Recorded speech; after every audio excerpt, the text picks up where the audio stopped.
Hello, everyone, and welcome. We're going to give folks a few seconds to migrate in from the waiting room.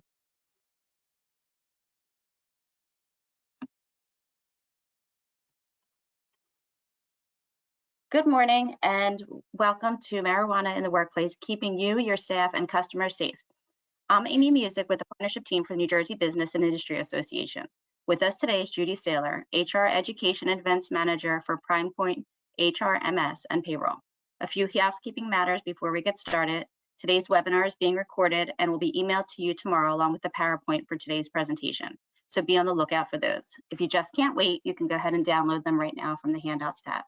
I'd also like to draw your attention to the questions tab. Judy would be happy to take your questions at the end and get them in as they come to you via the questions chat box. If you have any trouble viewing or hearing during the presentation, don't forget you will automatically be receiving a recording within 48 hours. So if you have to sign out and watch the recording, you won't miss a thing. So now, without further ado, Judy, take us away. Hello, everyone. Wanted to be sure everybody saw the directions. If you have any questions, please ask. This is the time, and this will be the group that'll help you out with it. So we have started recreational marijuana. Excuse me. As you know, the ballot started for it in 2020. 67% of folks approved it. We moved into the development of the recreational marijuana marketplace. The New Jersey Cannabis Regulatory Enforcement Assistant and Marketplace Modernization Act, CREAMMA, I will call it from now on because I'll never get through all those words this quickly, is the standard that we are living by. CREAMMA sets up for us the structure of the sale and organization of the business and industry piece. Its intent is to regulate marijuana so that it's only for adult use, just like alcohol in their eyes, and that the provision's intent is to prevent the sale and distribution to anyone under the age of 21. It went from an unregulated manufacturing opportunity to a regulated manufacturing opportunity. And I'm sure you've driven on 206 or 295 and you've seen either the signs or the storefronts now that exist. The intent there is to be a modern industry for us.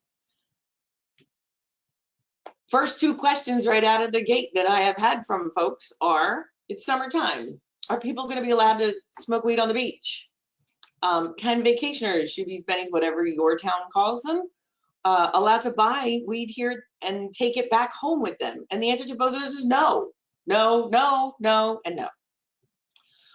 This is a big question that's coming up, and lots of the beachfront communities are having to go back and double check, because when we talk about a lot of the regulations, they're related to a business, a building, a storefront. They're not necessarily looking at the beach, for example.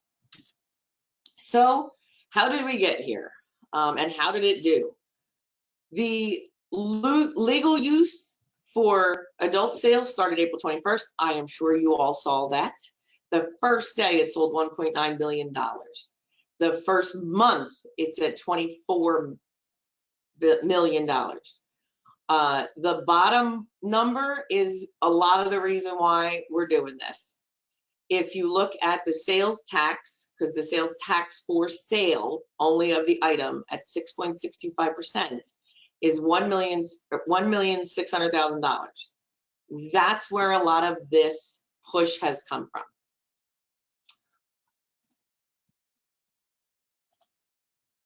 The state of New Jersey has created a very helpful website, and it even has these lovely flyers on it that talk about and define for folks what adult use looks like, the sensations and feelings you're going to receive, what you should do, how, if you're going to choose to start doing this, you kind of step yourself in slowly so that you are safe doing it. And then it gets into the tougher stuff. Can I be fired for smoking? What happens if I drive while high? These are all some of the questions we're going to look at today, but I thought you should be aware of this since your employees are going to this website to get this information. So how did we ultimately get here? If you were in any of my presentations back in 2020 and 2021 about marijuana, it's taxes. There was $600 million put into the budget in 2020 for just the sale of legalized marijuana and legalized recreational marijuana. There is a series of taxes that are attached to the sale, okay? The first being our sales tax. The second is the social equity excise tax, which is paid by the cultivator. The state then gets to keep 2% of the receipts from the cultivator, 2% of the receipts from the manufacturer, 1% from the wholesaler, and 2% from the retailer. Now, we all say, well, 1 or 2% doesn't sound like a lot. If they sold $24 million the first month, these numbers are going to be big. Looking at the research that's out there so far, New Jersey and New York have been identified as the #1 places to go to have your own business in the sale of cannabis. They are selling. New Jersey has spent in the past $127 million a year for possession enforcement. We're not going to be spending that anymore. We're going to be selling. And that's what they're setting us up as, this new industry giant. If you look, we're not alone in this. Everybody who's green currently has recreational and medical marijuana use. Everyone who's yellow has a comprehensive medical marijuana program. The browns only have CBD or low THC products. So there's only 3 real outliers on this that aren't doing anything at this point. Everyone is having this conversation. We're not alone. I always refer back to Colorado. They were the first of the many giants who started recreational. And we have had the opportunity, and so have other states, to look at them and go, okay, what did they do wrong? What did not work? What do we need to adjust?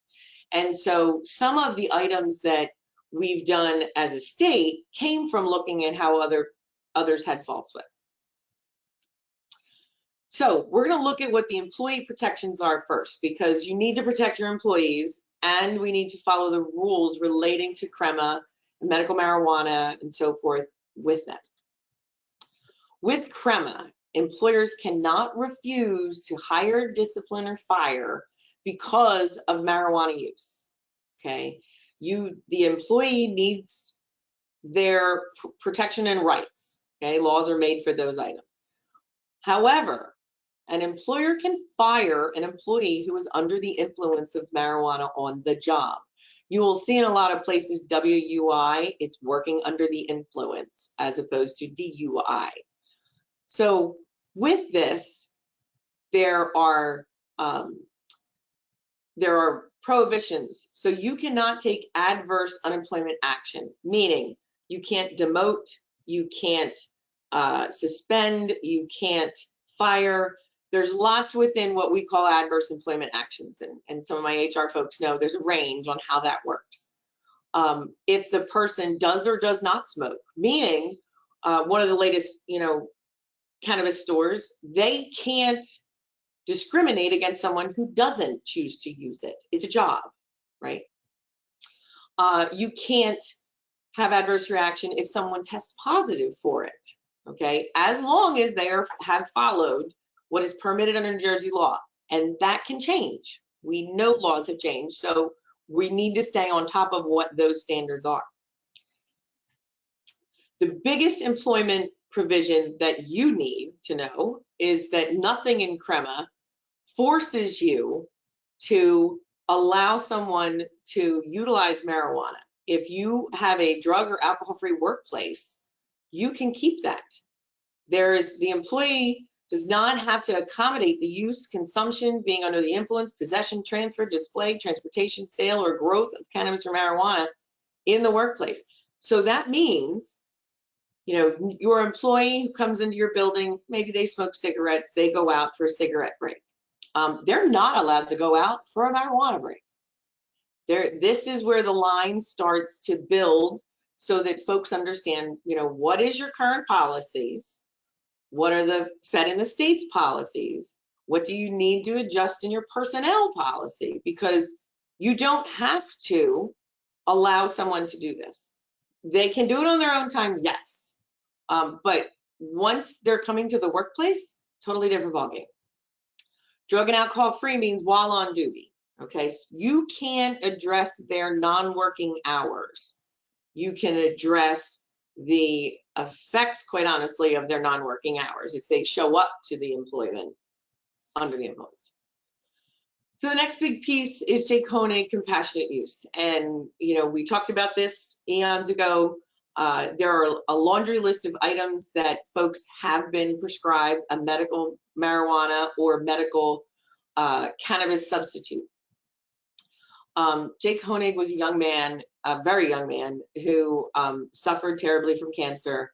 His parents found during his chemo treatments and his other treatments that cannabis was able to help him reduce pain because he was a child. And when I say child, like under, you know, 6 at the time, under 5 maybe. And he would eat. It, you know, it is an appetite opportunity. It drives that sensation for folks.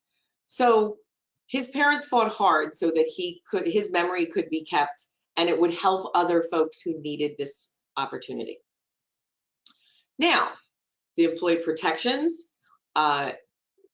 prohibits employers from taking adverse employment based solely on the employee's status as a registered medical marijuana identification card holder. That means if you hire someone and they come to you and they say, I need, HR folks, I need to present to you my legally registered medical marijuana card. You now know that this person is allowed to utilize this. However, they don't get to use it during work hours. Okay, they need to do that during their time. Employees or applicants who test positive for marijuana have to be given the time to bring their medical marijuana card to you. One would hope they would tell you in advance, knowing that they were going to be tested. The Honig Act does not provide employees with a private right of action, meaning they can't sue you because you didn't hire them because they have a medical marijuana card. Now, the law can go back and say, well, you discriminated against them because of a medical marijuana card. So if you choose not to hire folks, as all of our HR friends know, you have to document why did we not hire this person. It's far more than I took your application, I read your application, you didn't really look like a good fit, moving on. Okay.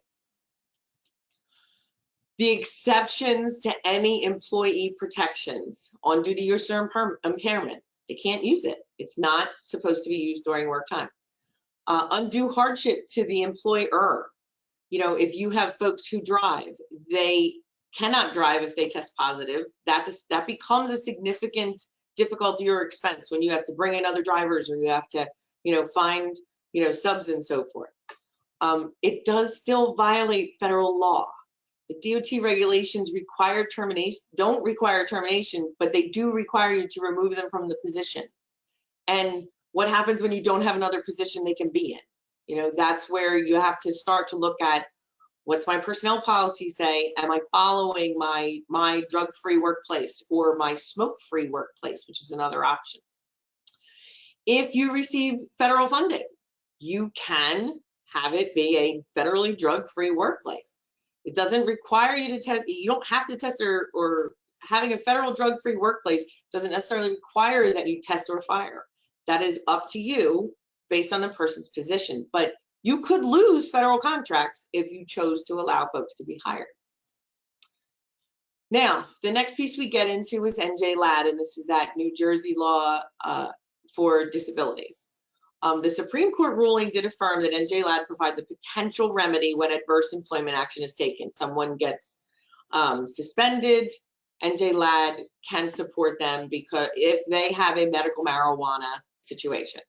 It is not for recreational use. It is not covered by recreational use. Even if the marijuana is used medicinally, the law does not require an employer to make that accommodation. If someone comes to you and they say, you know, I've been prescribed medical marijuana or edibles or oils, specifically ingestible, you can say, we can't accommodate that here. There are industries that cannot accommodate it. Okay, driving, financial are two of the top that I would think of, but you need to look at what your industry is and identify what you should be providing.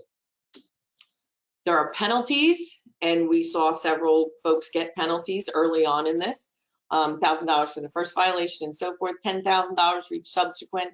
Again, there's no private right of action for aggrieved individuals. Where that falls under is the ADA still, and that's NJLAT. So the exception to all the rules is federal contractors. It is still a Schedule I. It is illegal under federal law. If the employer can prove that the employment protection of CREAMMA or the Honig Act would result in a provable adverse impact to the company, meaning I'm a builder and I'm receiving a federal contract for the building of a municipality's building, etc. I can say, I will lose this contract if staff are found to be utilizing, okay? And that is where, you know, these things start to, the rubber hits the road, as the case may be. It has to be related to that contract and the work, okay? So if you choose to allow marijuana to be accommodated, then you're, you know, making that choice, and you would definitely need to document everything that is there. The ADA does not say that it needs to be accommodated.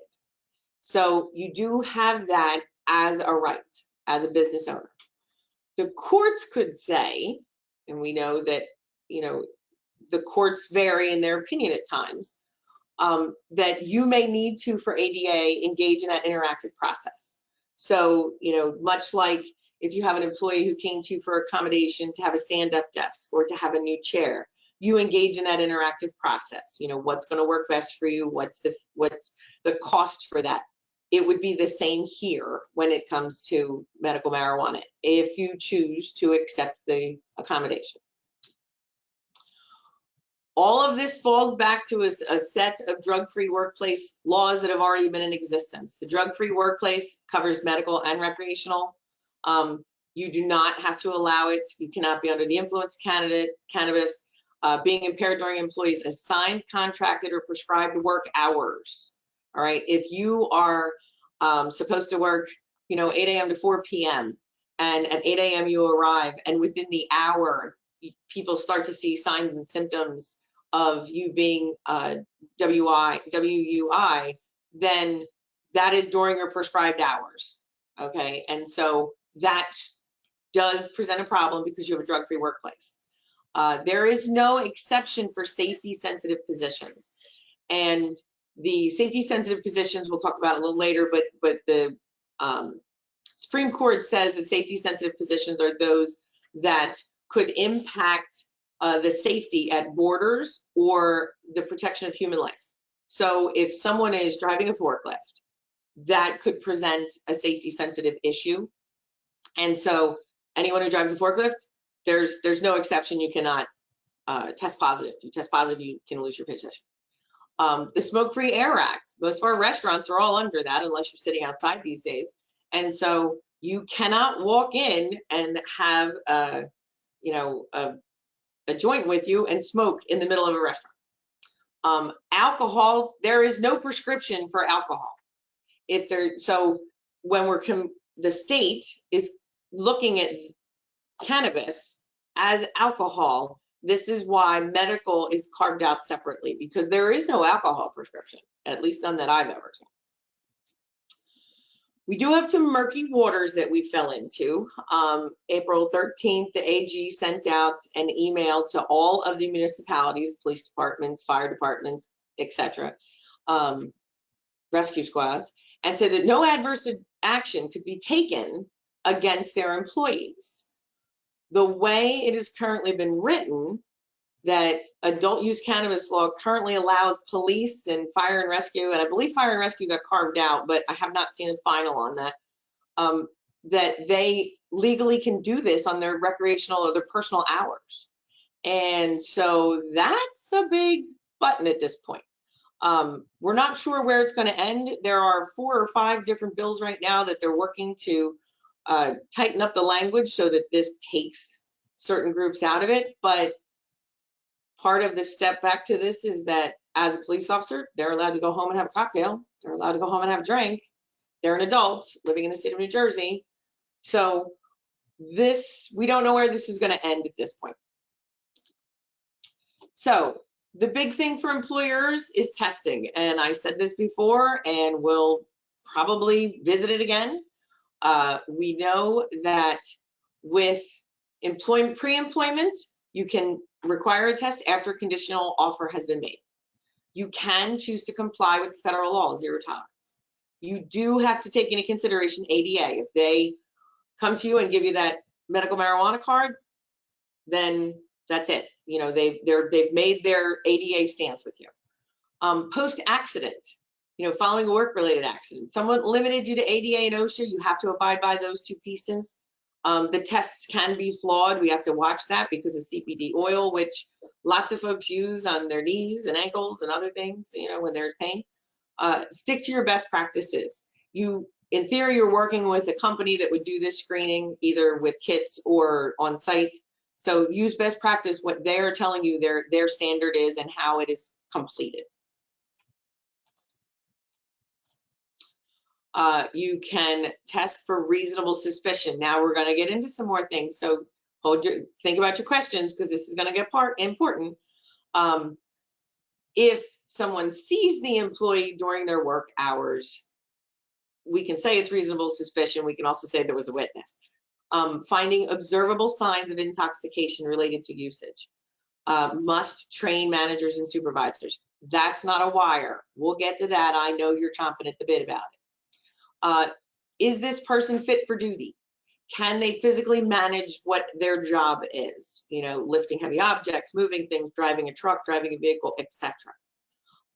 You can random test, but you have to determine that you're going to do it during the prescribed working hours, and you have to have a uniform policy, and it has to be written down.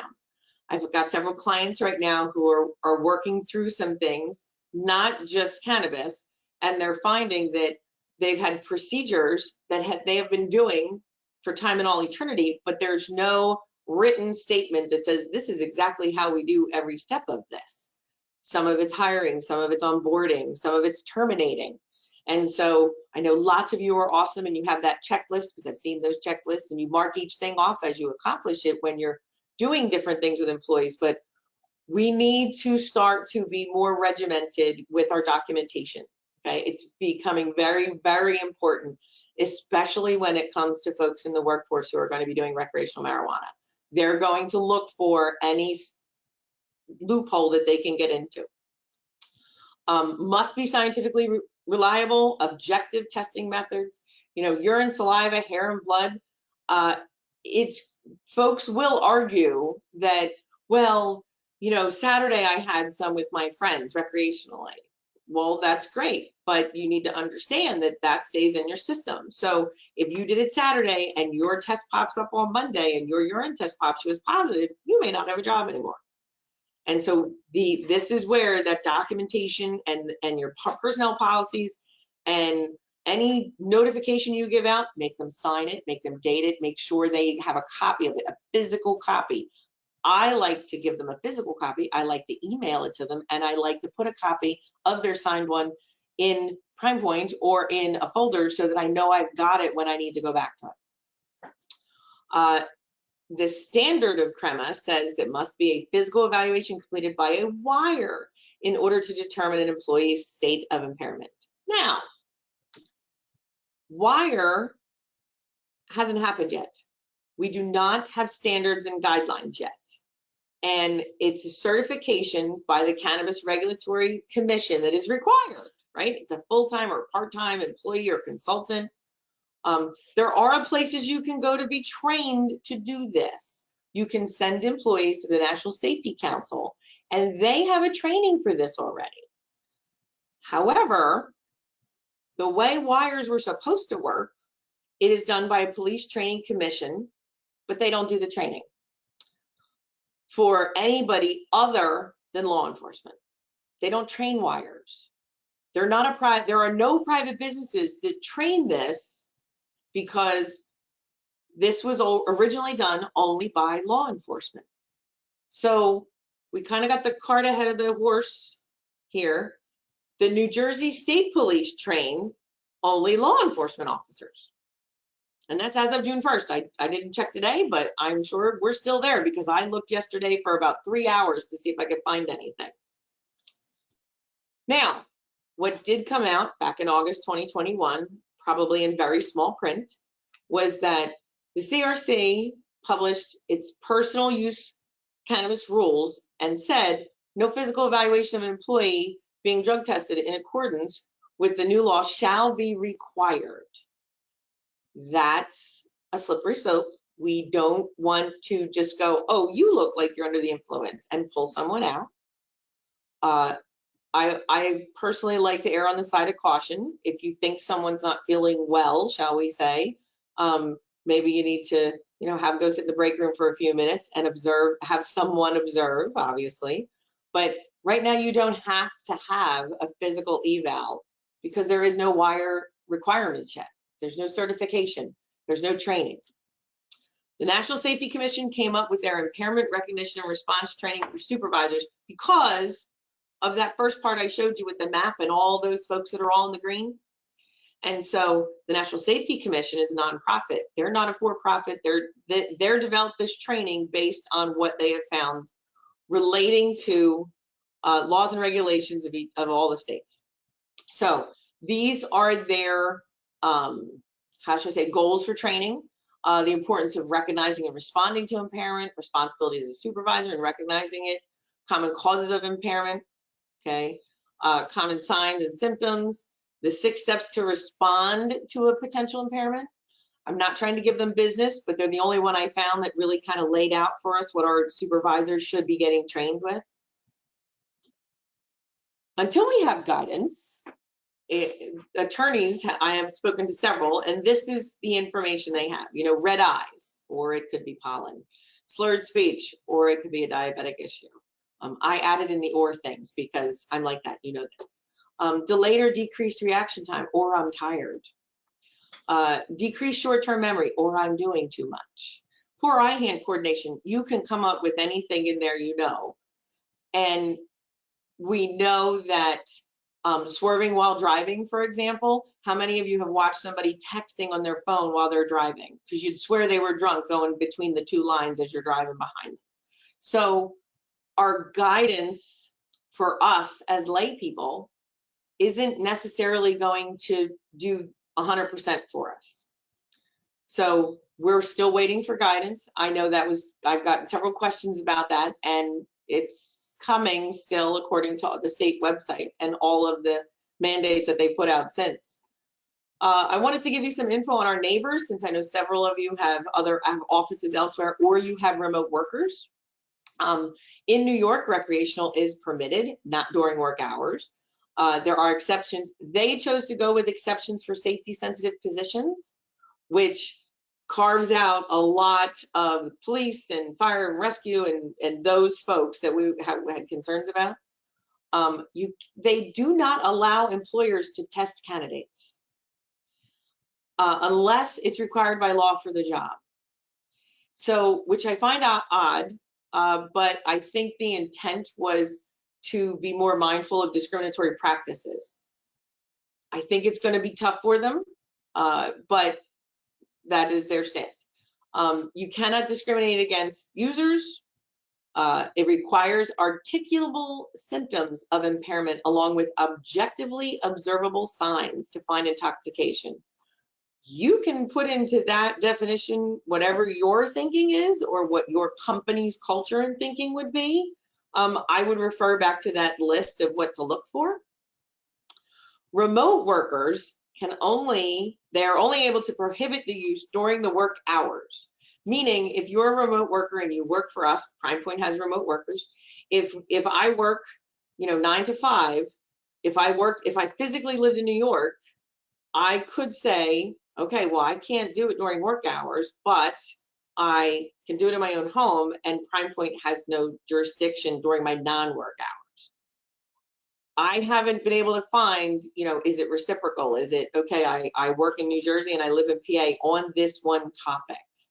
So when I find it, I'm happy to send it out to everybody who needs to know. So feel free to email me and I will send you updates. Pennsylvania has only up to now accepted medical as of 4/16. However, employers may discipline employees with WUI when conduct falls below the standard of care normally accepted for that position. What does that mean? If you have employees in Pennsylvania, you need to document what is the standard of care normally accepted for that position. Meaning, work productivity, communication. What are the things that?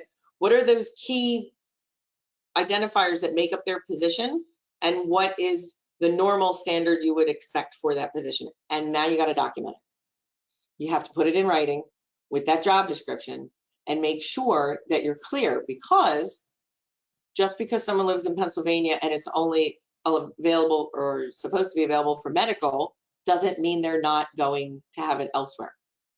If they're coming to the beach, you could almost guess that they would be exposed to, or at least have the opportunity for it. Persons with less than 10 nanograms may not operate or control state permitted chemicals. I don't know why it went there. Or high voltage electricity public utility. I agree with both. I'm not sure why they didn't look at other items. There must have been an issue. As we all know, rules come out, especially when somebody does something that's outside the box and we go, oh, we have to make a rule about that. Roadside testing. Now, New Jersey's not there. All of the states listed are doing some form of it. 21 states allow for electronic transmission of warrants now, meaning cop pulls you over, smells marijuana, or sees it, or thinks that you, or identifies that you are showing some level of impairment. They can electronically send from their phone a warrant request, which is totally new territory for folks. 45 states have accommodation of legislative, court rules, telephone, video, and electronic affidavits, meaning they can Zoom call a legislator, a court, and get that electronic affidavit to search your car, to do whatever you want to argue about. In 2016, the Supreme Court ruling found that the police don't need a warrant if a driver is suspected of impairment refuses to take the breath test, but they do have to have agree for a blood test. Now, because it pierces the skin, that's invasive. However, they're going to do that either way. Some states are already doing a blood test. I've watched several videos of states where if you are pulled over because you look like you are showing signs of inebriation, they're not sure which it is yet. They only see you not paying attention driving, probably. The Governor's Highway Safety Association lists these states, and these are the legal limits for these states. So the officer now has to pull you over, observe you, and then determine, are you showing some signs of it? In certain states, what happens next is a van with medical personnel comes to that spot where you are and takes a blood test. And we already went through the list. If I do a blood test, it's going to show the last 30 days of your actions with anything THC connected. Where it gets fuzzy is that the 5 nanograms, depending on the person, their metabolism, are they a frequent user, can happen with 1 puff from a joint, can happen with 1 edible. After 10 minutes, your nanograms can go up to 100 with certain products. So if you're driving, and we've already decided that 5 nanograms was the limit, now we've got a much different issue when you're at 100. And that blood test is going to show that because it's being done immediately or within a reasonable time based on wherever the police department is, obviously. So these states have come up with what their legal limit is. Most states are trying to determine what the legal limit is because there is development now of a breathalyzer. And this breathalyzer, for example, that I found online, is going to do alcohol and marijuana.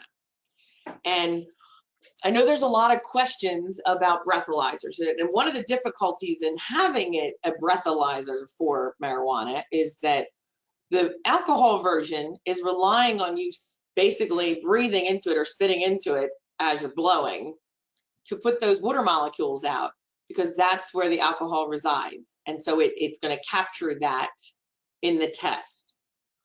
Marijuana doesn't do that.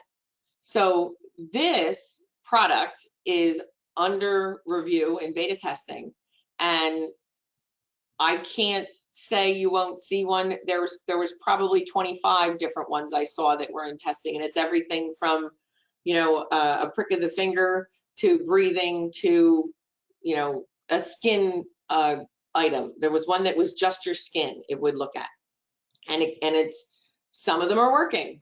However, they might be working, but as new technology, it may not be perfect yet. So you're going to see this coming along anytime soon.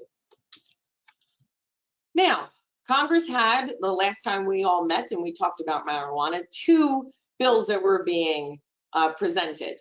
One was the Marijuana Justice Act. It got through 4 different committees. It was referred to the Subcommittee on Crime, Terrorism, and Homeland Security. It hasn't gone anywhere yet. The strengthen the 10th Amendment through entrusting states was presented by Senator Warren. It has not gone anywhere. It is sitting right where it was sitting, and no one has gone back to it yet. Now, we don't know that this won't change. Some of the issues with some of these is the fact that the bank is the issue in some states. They will not even consider it because banking is the driver for industries. So best practices, right? I'm going to do this again. Keep up with the latest changes and trends. I am telling you, stuff comes out weekly. There is now a magazine. There's already been an awards event for the marijuana industry, and it identified, you know, up and coming stores and highest sales and things they are doing within the industry that they're working in, much like other awards events that you might go to. We need to train our managers to spot the signs of impairment. The NSC is an option. I'm sure if you look, you could find other options that are available until the wire comes to fruition. Worst case, call the cops. You know, they're trained for that. We know that. The state police train them. They train each other. That would be my go-to on a lot of things, to be perfectly honest. Seek legal counsel. If you create your policy, if you need to augment your policy, if you call your attorney, because your attorney is the one who's going to end up having to go to court over an issue. Make sure they fully buy in, or they need you to edit and change whatever your policies are, and then have them train your managers on, here's your policy, this is what you need to do. Your attorneys are critical to this process, and it could get you in a lot of trouble if they're not 100% bought into how your policy is written. Know the legal aspects for your states. You're going to open a new office in Jibip, Vermont, whatever. Know what their standards are, because this is at the forefront of staffing right now. We're over the Great Resignation. This is the hot topic, and it's only going to get hotter as we get more and more into the sales and more dispensaries open. Educate your staff on your personnel policy. I love you all. I know lots of you that are in the audience, and I know some folks, we write these great policies and we think, okay, that's great, it's perfect, I'm gonna put it in the personnel policy. And we put it in onboarding so that the new staff coming in get to read it, and we forget about all the current staff. Or we need to, you know, think about a good way to get it to all of them so that they're going to acknowledge, they're going to do what they're supposed to do, then they sign off that they read it. Okay, we want them to have that level of accountability. Be proactive with your policy itself. You know, educate yourself, get leadership involved. You need HR and payroll and all these other layers of leadership, because you are going to be the team that has to make these tough decisions. And sometimes, you know, we have a lot of information and sometimes we don't. So, you know, create your policy, have all the staff sign off on it. Be prepared for disclosure and requests. If someone comes to you and says they're an alcoholic, we help them now. You know, that's a whole different ball game now. And we care about our employees. If we have good employees, good people make mistakes, and good people, you know, have difficulties. We need to find a way to, and you know, if they request help, we need to figure out how we're going to do that. Train managers to address and document what they are observing, and with that, be consistent. And that means sometimes managers have difficulty with an employee or a person's personality, and you have to be mindful of them when they're writing this. We don't want that adverse action to be kind of underlined. We want to be sure that we're documenting what is exactly happening, and it's facts. It's not, I feel that. It's, you know, employee was observed on this date and time. Only facts, facts, facts, facts. Set the ground rules, right? So put everything in your policy in writing, whatever it means. If you have a piece of equipment that you feel could be dangerous to someone, then you label that, you name that in your policy that says this, you know, tractors may not be used by anyone who is found to test positive or under the influence of. Why? Because an employee is going to say, well, you never said I couldn't drive it. We know what the fallbacks are for folks. And that equipment, this is that part of protect yourself, protect your company, protect your staff. You would never want one staff person to hurt another staff person because they were under the influence. You wouldn't let them drive drunk. Include business justification. We are a drug-free workplace. We are a smoke-free workplace. We operate, we have federal contracts.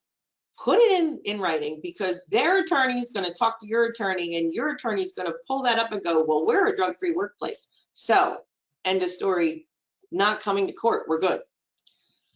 Define the prohibited conduct.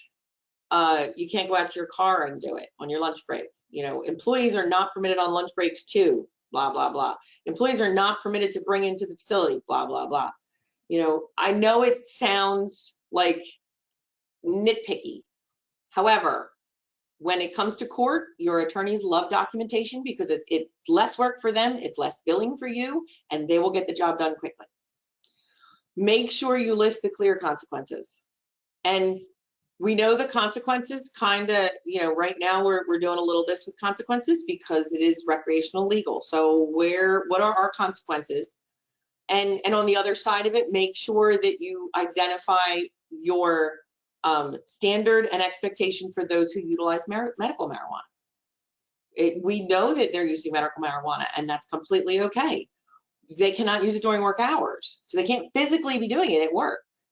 In theory, they should be doing it the hour before they drive to work.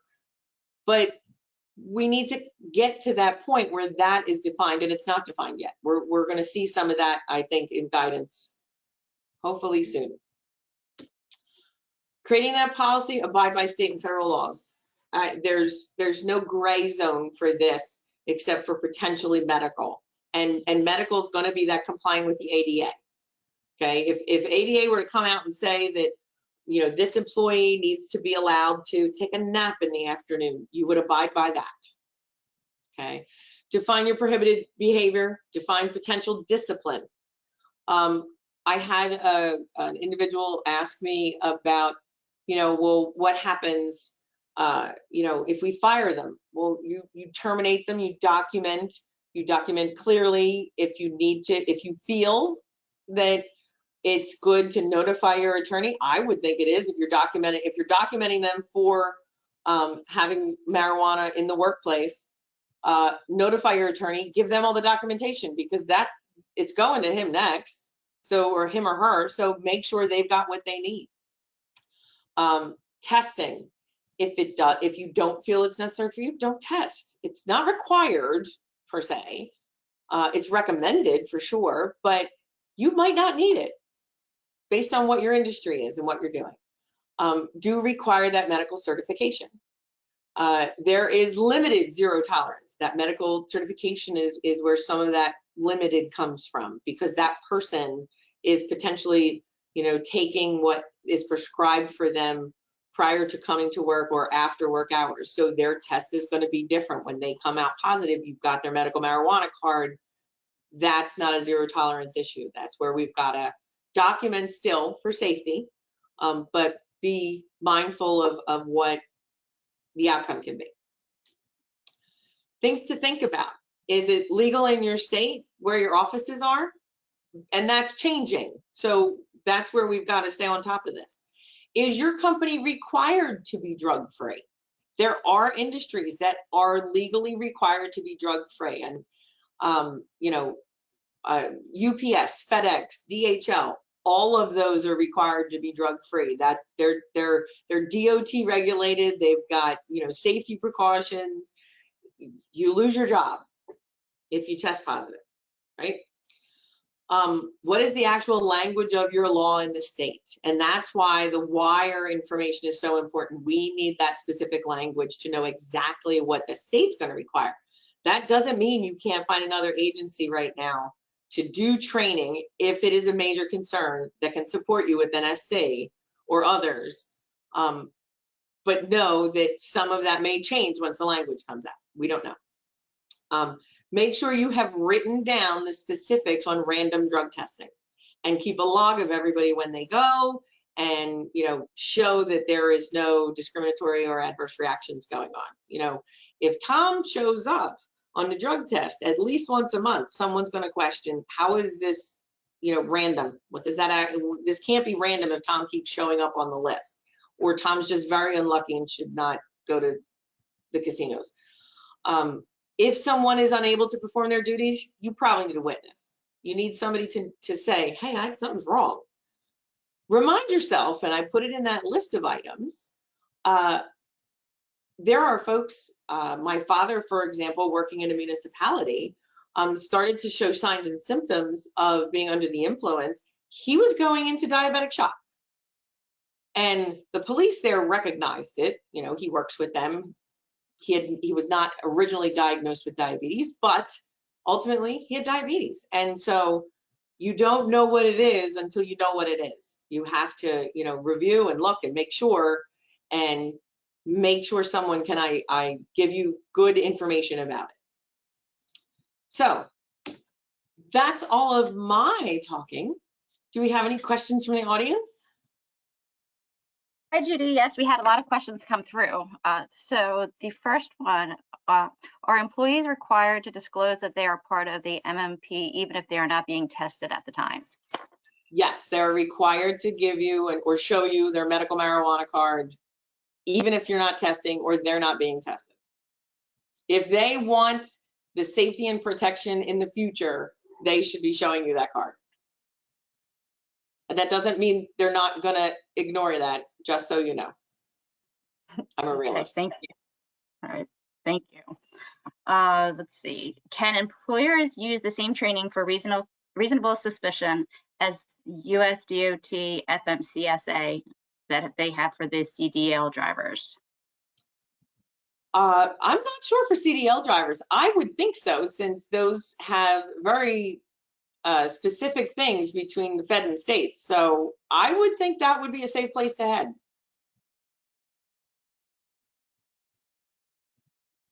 Right, so next one, if I'm understanding correctly, depending on the employment policies, the only people protected from testing positive are those with the medical cards.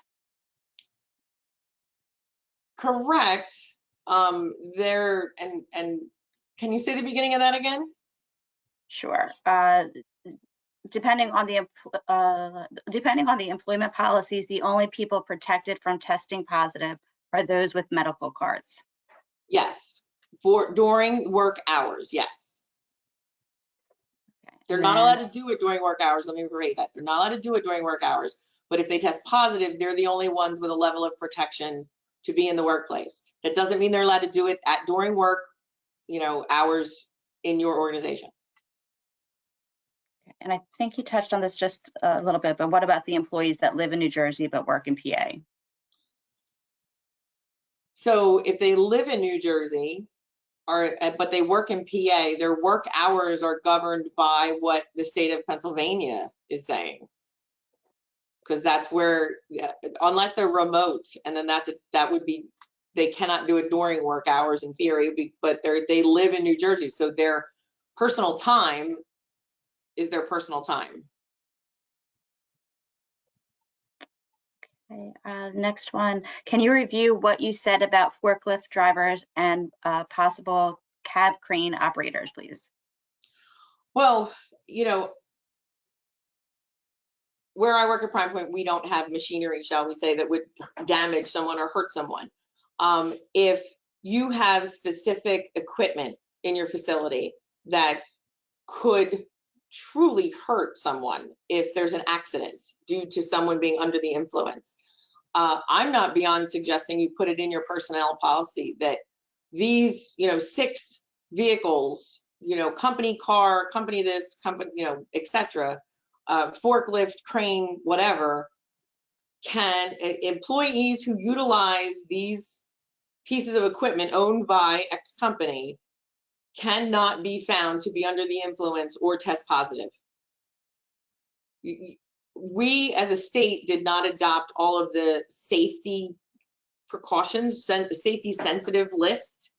That doesn't mean an employer can't, because if you look at forklift, requires a special training, and your insurances, quite honestly, for your physical plant and your equipment are going to say, I would think you should check, that people should not be operating under the influence. You know how you always, you buy I don't know, you buy a car, you buy other things, and often there's something at the bottom that says, or when you get a medication, for example, it says should not operate a vehicle while on this medication. So we, look at your facility and say, well, what do we need to protect, and label the group should not be eligible to utilize while under the influence, or found to be tested positive.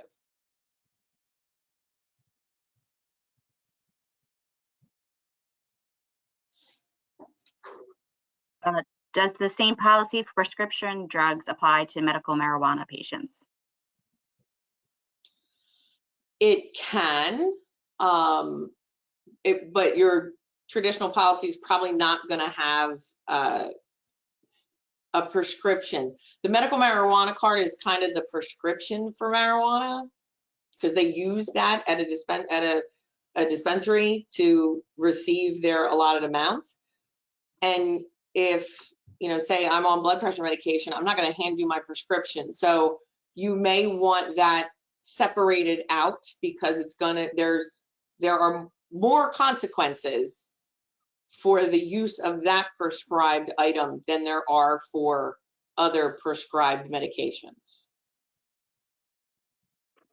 If I forget to take, my blood pressure medication in the morning, and I start to act woozy, you may think I'm under the influence. You have somebody come check me out. I may have to go to the hospital. I'm not getting arrested. So I think the carve out would be safer. All right, next question is, can I deny employment to a new hire who has a positive pre-employment test, does not have a medical card? You can, you need to, you can't say, I'm not going to hire you because you tested positive.